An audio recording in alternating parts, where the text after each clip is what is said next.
Turkey announced its first coronavirus infection. It now has more than 15,600 cases, which I believe as of this morning is 10th most in the world, and it has more than 270 deaths. Yesterday, the Turkish government finally began revealing location info for corona infections, and we learned what many had long expected, that Istanbul, Turkey's financial and cultural capital and home to about 16 million people, is equivalent to Turkey's Istanbul, Turkey's is equivalent to Turkey's New York City. It's sort of COVID-19 epicenter. More than 60% of Turkey's coronavirus cases have been in Istanbul province, where Mayor Ekrem İmamoğlu is again calling for a total lockdown. Kaya, I'm guessing you haven't been going out much lately, but what was your response when you heard this? Did it alter in any way your view of that glorious city just outside your door? Well, I'm shuttling between Kağıthane and Cihangir, shuttling between home and my studio. And going to Taksim is very uncanny because you see all these streets and neighborhoods in lockdown. In Kağıthane, we are more used to seeing streets empty. And it's a very interesting situation because the mayor wants curfews, and the central government doesn't want to impose curfews.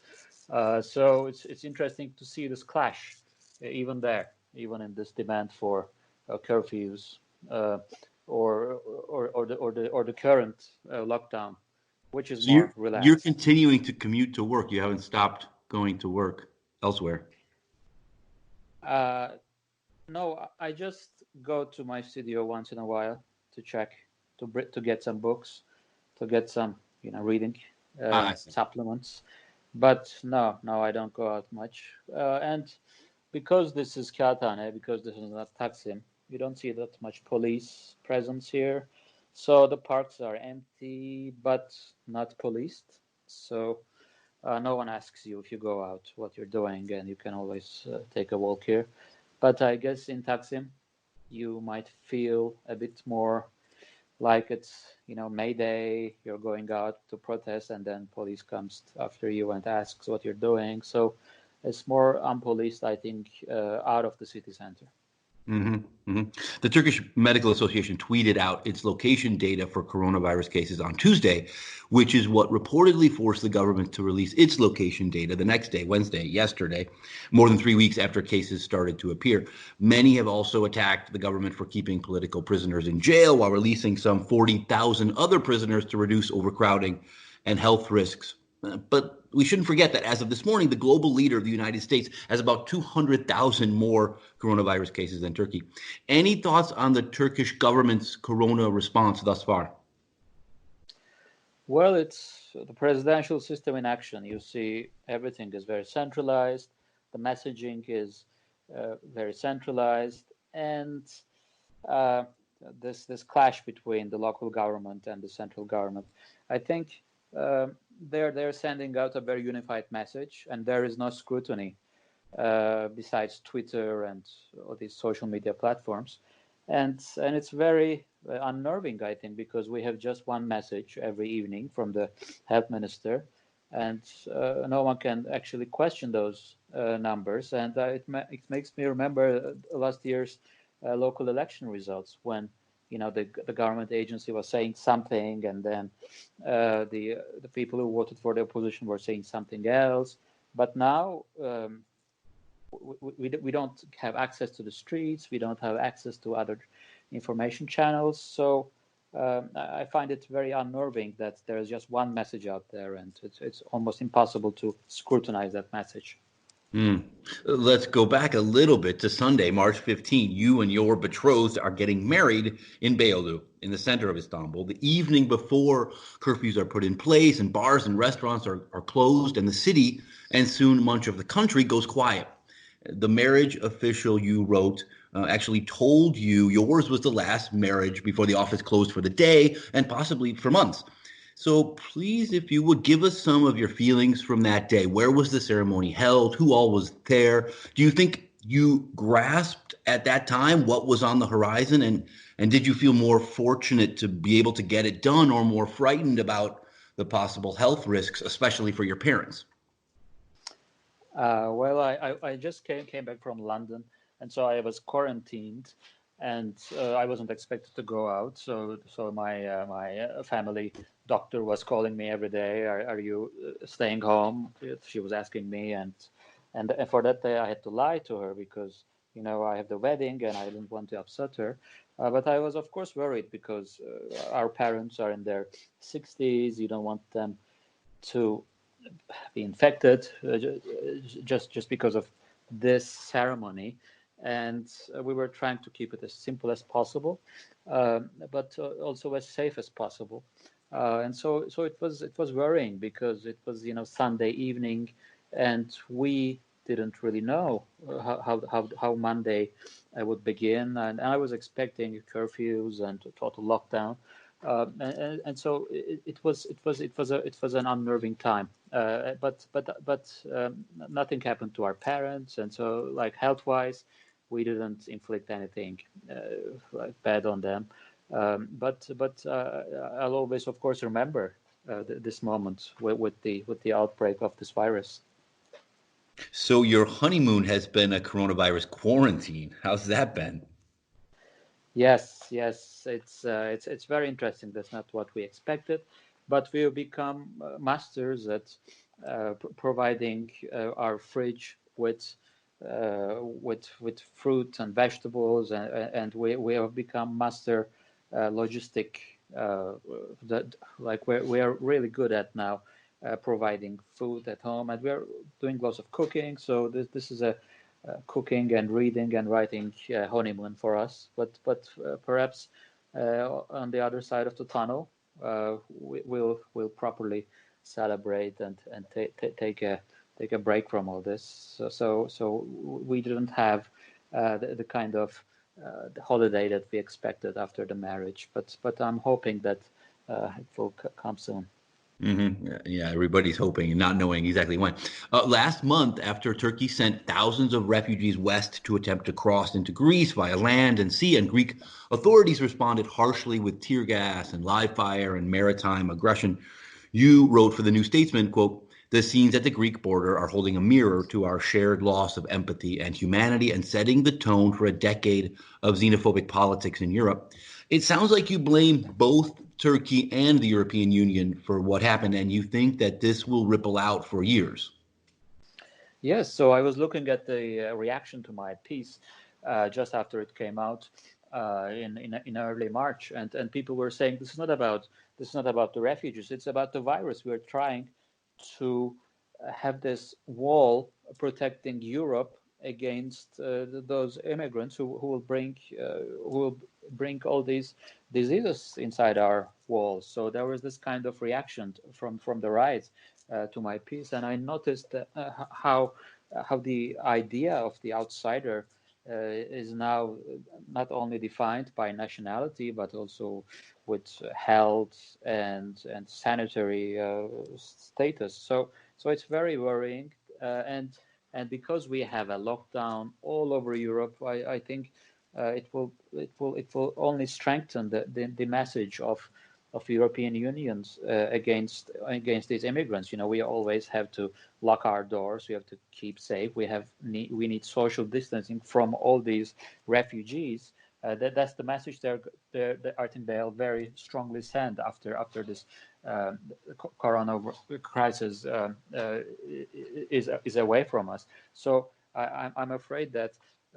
And of course, yes, I was also very critical of the Turkish government in using refugees as pawns, and I think it will strengthen authoritarian regimes both here and in Europe. You see with Orban, just closing the parliament and ruling by decree what he's been doing, and this is just very useful for authoritarianism. Mm-hmm. Okay, so now to your new book published in October, The Lion and the Nightingale. The lion in the book is the aggressive Turkish state. And in the introduction, you write about late 2016, early 2017, deciding to stay in Turkey, to be a nightingale, to write about the coming crises, mainly linked to terrorism and the looming presidential referendum.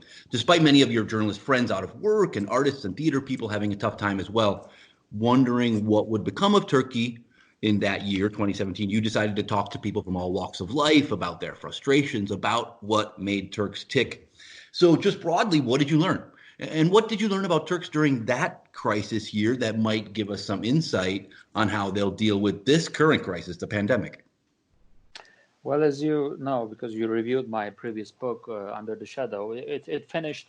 I wrote the epilogue just after the coup attempt in 2016. So that book closed with the image of celebrations on the street against crashing the coup, and so I just wanted to resume the narrative. Like, let's go back to Taksim Square, let's go back to Turkey, and let's see what happened afterwards. And that book was trying to be more objective and trying to look at the Gezi protests from both sides. But here, I wanted to be firmly on the sides of Turkey's artists and the Nightingales, as you mentioned, because the assault on artists and writers and intellectuals and journalists, and most of them are my friends, have been so severe that there is no more way to be objective about it or to look at it from both sides. So it's mostly stories of very precarious people. One of them is an editor friend,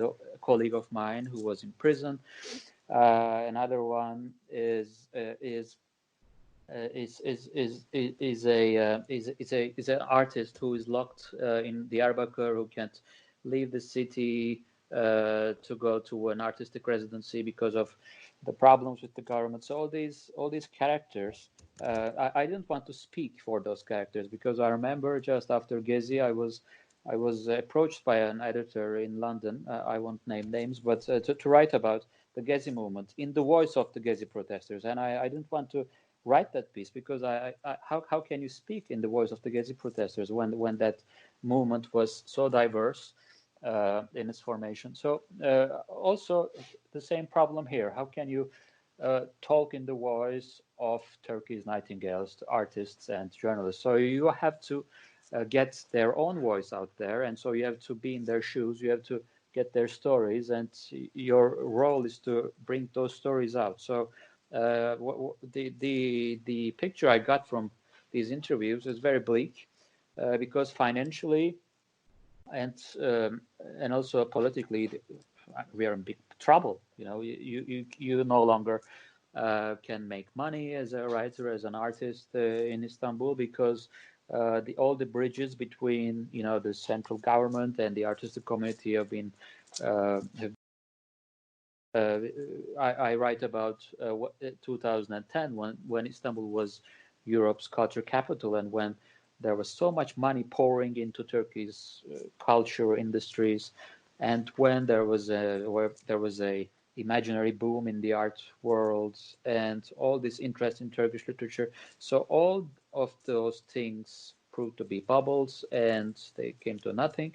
So it's a very bleak situation. And now I read reports from London and New York, like the culture industry is very worried about this corona crisis, because they won't be able to work for a few months. But we've been living through that kind of drying up of cultural resources for over 3 years now. So the picture I got from these stories is very bleak. Mm. You write in the book about your first days as a journalist in 2007 with the Turkish edition of Newsweek, how little you knew about being a reporter or about the media's relationship to the state. You learned a great deal very fast when the state confiscated your media group during your first week on the job. Later, you write about the 2016 raid on Özgür Gündem and how the AKP government has mastered the art of censorship. Please tell us a bit about all that and about how you think over these last 13 years, the relationship between the media and the state may have changed. So when I started writing for Turkish media, it was very optimistic, and people were saying, all these big media groups, international groups, want to invest in Turkey. They want to have a Turkish Rolling Stone, a Turkish Newsweek, Turkish Wall Street Journal. There are all this interest in the great Turkish star, the rising star. So it was an exciting time, and after I graduated from graduate school, I thought, maybe this market is good for me. I can do some long form journalism. I can cover stories from Turkey, and there is more freedom of expression, it seemed to us, because we could write more freely about the Kurdish question, the Armenian genocide, and all these things that scholars would get into trouble writing about. So my first assignment in Newsweek was on the anniversary of Hrant Dink's assassination, and I went to Agos newspaper and I talked to his son. And so I remember the disappointment that followed the confiscation of the magazine by the Turkish government, and I couldn't publish that piece. But it was a very early lesson, as you are personally aware of, working in Turkey as a journalist. You must expect this kind of disappointment at all times. So what I learned is that people who got into this business for money, they were quickly eliminated. But who were really passionate about finding out the truth, that they proved very resilient, and the activism shown by Turkish journalists. When I started doing this, I was a bit critical of them. You have to be objective. We shouldn't be activists. But how Turkish journalism, the assault on Turkish journalism turned out. We are lucky to have these activist journalists. Otherwise, we would have, we would be left with nothing, just an small group of opportunists, serving the state interests and nothing else. So, I think the privilege of working in Turkish media is to meet those people in person. You observe them in the office, you observe them as they work, and they're characters, and it's not the same as observing them on Twitter. You really see the sacrifices that stay as journalists, and I think that's that's an incredible thing. So in this book, I tried to highlight that, because people moved on from Turkey, as you know. People had hopes from Turkey, and then they were disappointed by Turkey, and they moved on. Turkey is not that much of a big story in the West, at least. The refugee crisis being a exception, and so we have to keep telling these stories, because these people are still here, they're still struggling, and the journalists I met on the way, they formed new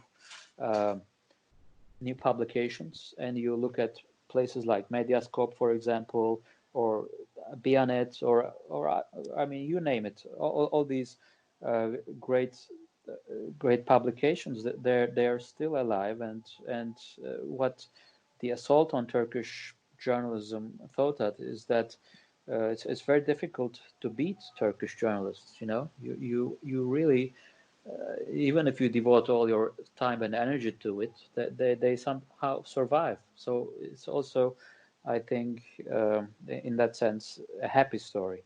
You write that the roar of the lion was the purge, when in the months after the failed coup of 2016, more than 100,000 civil servants were dismissed.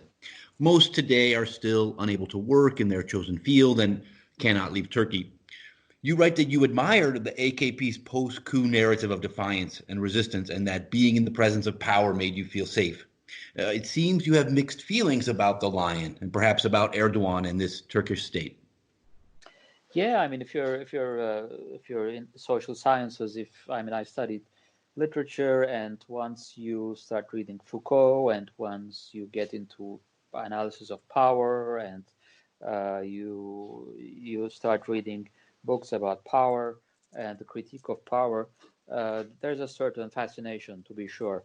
And but unless you work for that power, you're safe. But I think that power sometimes creates this kind of fascination that keeps you away from seeing how it operates. So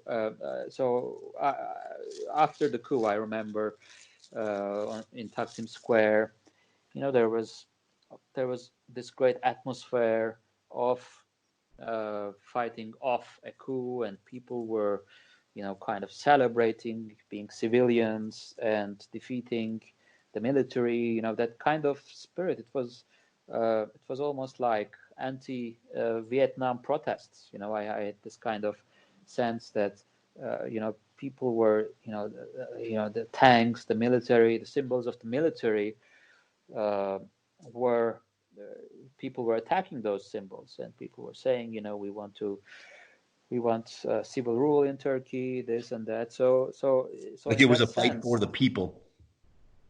yes. So that was rhetoric, and of course that rhetoric was very soothing, and of course it made us feel safe. If you were in Taksim Square during the coup, it was a very frightening thing, and for that rhetoric to follow that night, you were happy that now maybe we'll again begin to talk about the importance of civilian rule. How militarism is a bad thing for Turkey, but of course it didn't go like that. Now Turkey is very militarized because when you look at the newspapers for the past year, it's almost like we're in war, and it's the industries that are thriving are military industries. So what we expected from the defeated coup turned out to be illusory. It was rhetoric, but it wasn't realized. So having covered AKP's election victories and what happened after the attempted coup, I think I became more critical of these power structures, and the more I talked to artists and intellectuals and scholars, maybe some of them more on the left of the political scale than me, the more clearer I got to see the Turkish power structure. We sometimes have to, sometimes distance ourselves from objectivism. Sometimes we need like a shock, the shock of radical ideas and theories to better see the power structures. Because we are fascinated by power, by how it operates. That's why we are, trying to understand what's going on inside the government. Who is betraying who is stabbing who. What's going on in this family, in that group, this and that. But if you look, too much into this, you somehow lose your critical faculties. So I think this book gave me a wonderful opportunity to look at Turkish state's power structures in a new way. Yeah, speaking of that danger, in the book you talk about how Turks in public have largely lost the ability to speak. And you examine the question of Turkish surveillance. To what extent is Turkish intelligence examining people's emails and WhatsApp messages, text, voice messages, and even in-person public conversations? Personally, I believe, and I can't know this for sure, but I believe part of the reason I was kicked out of Turkey is that I discussed over email with my fixer the possibility, and really just the vague possibility of interviewing a member of the PKK youth. So I wonder, you're in Istanbul now. What did you conclude about this? Are Turks a bit paranoid, or are their concerns justified? Well, I think WhatsApp groups is very, it's very concerning for people, because I remember people were very paranoid about those groups. And we have, of course, reason to worry. I remember that after Osman Kavala was imprisoned, there's a WhatsApp group or that where you can see all his artist friends and his curator friends and all the Istanbul's and also Diyarbakir's and a few more other cities, artistic communities, converge and discuss his case. And I mean, looking at it, I noticed that people want to say something, but they're aware that they might be monitored, and so they don't want to say it, but then they say it, and then they feel a bit guilty about it, and sometimes they want to say what they say back, and sometimes they want to exit the group, or then they are heartened and they say, no, this is very important, let's have this public conversation. So, I mean, there's a desire to be defiant, to say whatever we want to say. And I mean, we don't have a deafening silence in Turkey. People are talking, people are very critical on social media, but we don't, what we lost, the respectable platforms of mainstream media where we could channel those thoughts into op-eds and columns and good journalism, or into critical artworks that could be shown in art galleries and museums. So I think the desire to share our frustrations and anger is there, just like the fear of censorship, of oppression, of being put into a prison cell is there as well. You might say this is true everywhere. This kind of dialectic is everywhere, but in Turkey, I think there's a sense that maybe you can be informed. Maybe there are informers around you. There may be people willing to inform on you. Going to those lengths. I think that's the fear that we have because when you look at history, when you look at the story of, for example, the great Turkish revolutionary leaders, when you look at the story of Deniz Gezmiş, or student leaders, there's always someone informing on them, and there are always undercover cops around them. So these kind of fears are always in our minds. If you know Turkish history, you are aware of that. And but speaking about WhatsApp, I mean, yeah. I know a lot of people have been charged with insulting the president or what have you for comments made on Twitter and Facebook and other social media and online platforms. But has anybody been charged just for WhatsApp comments in a private, obviously a private conversation? Not that I'm aware of, Yeah. but I think the real fear is, a group of NGO leaders and NGO workers go to an island to organize a conference, and then in this very little group of NGO people, there's a translator, and then the translator gets suspicious, and he says, those people are talking about the Kurds, or they're talking about political things, and then starts taking notes of the conversations, and then as a good citizen goes to the interior ministry and says, these people are stabbing our nation in the back, and suddenly you understand that the people you trust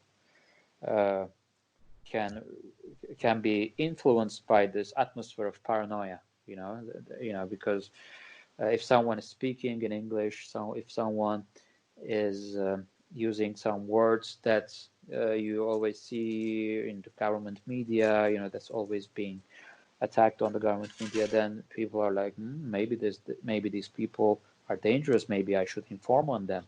Mm-hmm. So this kind of atmosphere.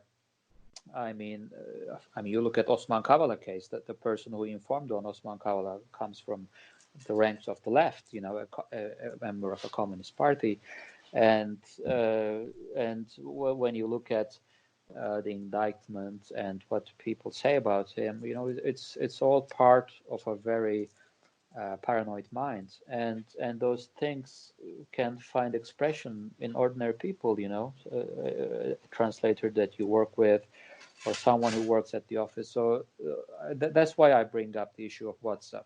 Because there's a large group of people attending these group chats, and someone may have that kind of paranoid mindset and say, oh, these people are talking in English, they're sharing stories of this publication, this or that, I have to do my duty and so on. So Just the last couple questions for you. The book highlights the classism inherent in the old white Turks, black Turks dichotomy.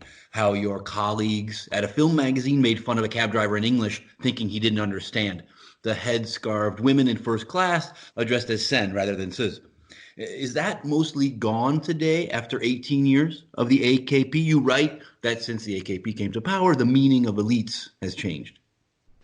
yes, so you have to be a bit disingenuous to bring up those contradictions again in your political columns, if you say, and that's what most journalists do. They act as if those contradictions continue, but of course we know that we are living in a post-White Turk society in Turkey, because the White Turks have reconfigured their ideologies. They're And the very AKP, of flexible. course, took this on in the very name of their party, the AK Party. Yes, exactly. And because of this reconfiguration, we have to redefine the White Turk. We need a redefinition of the White Turk. And I think people have a new idea of what a White Turk is. I think a White Turk was a useful concept. Of course, it was turned into a caricature, into a horrible caricature at the end. But if we can reconfigure it and who the privileged elites of our time is, it can be a useful concept, because it really struck a chord in Turkey's electorate. When the conservatives said we are the Black Turks, people said, "Oh yeah, I want to be part of that," and we perhaps need to redefine those concepts, and rather than demonize that contradiction, we have to find a way to create the kind of mobilization that dichotomy created 2 decades ago. So, but of course, definitely those problems that conservative people experienced 2 decades ago, that they are not here yet. So to raise them up again, it's disingenuous. Mm-hmm. Of New Year's Eve, the last day of 2016, you wrote, "Many people stayed home that night. Genc stayed home. My friends stayed home. If the streets of Istanbul were deserted, it was because we were fearful. We had lost our hearts. We were in our pajamas. We were cowed." Really struck me how much that was like today. And then about the people's response in the days after the terror attack that night, you wrote that Turks have a gift for tuning out public affairs and social problems when the world is too much for them. So I wonder what sort of parallels you see between the first days of 2017 and today. Yes, I remember going out to the park and seeing all these small groups of couples, celebrating the arrival of the new year. And I mean, as I write in the book, if you are a parent, if you have if you have children and you're worried about their future, you don't want you didn't want to live in Turkey because of those attacks, but now it's global, and it's very it's a very hard thing to to get to terms with, because future for us is always something that's structured, and that's something, even though we don't know about it, it's something familiar. We imagine a future where our children will grow up in the schools that are a bit maybe different from the schools that we attended, but still schools as we know them. And so I think the kind of adaptation we exhibited after the terror attacks, and how we took back control of social life. I think that's what the world will need to learn after this coronavirus ends, because you will remember how afraid we were to go out.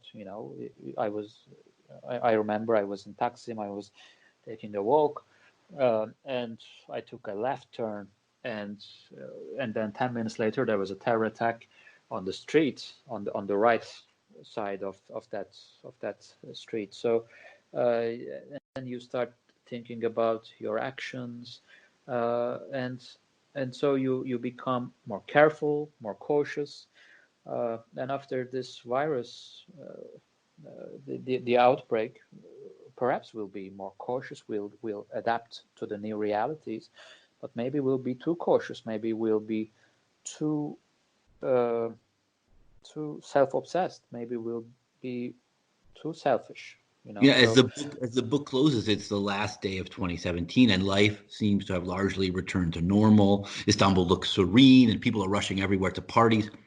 It seems one of the characteristics that defines Turkey and Istanbul is resilience.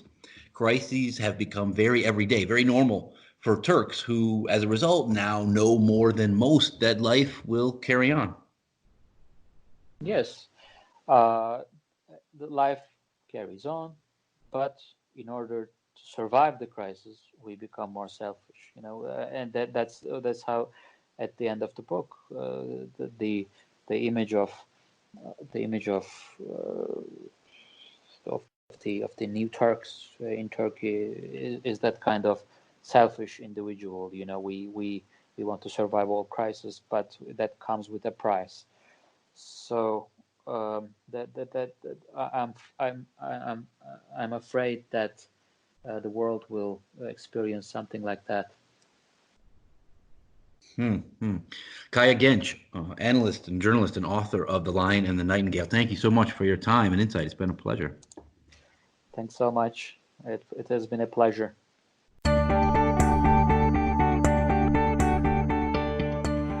You can follow Ahval News Online podcast series through Apple Podcasts, Spotify, YouTube, Google Podcasts, SoundCloud, and Spreaker. All you need to know about Turkey is here, for your ears, mind, and attention. Thank you for listening to our podcast.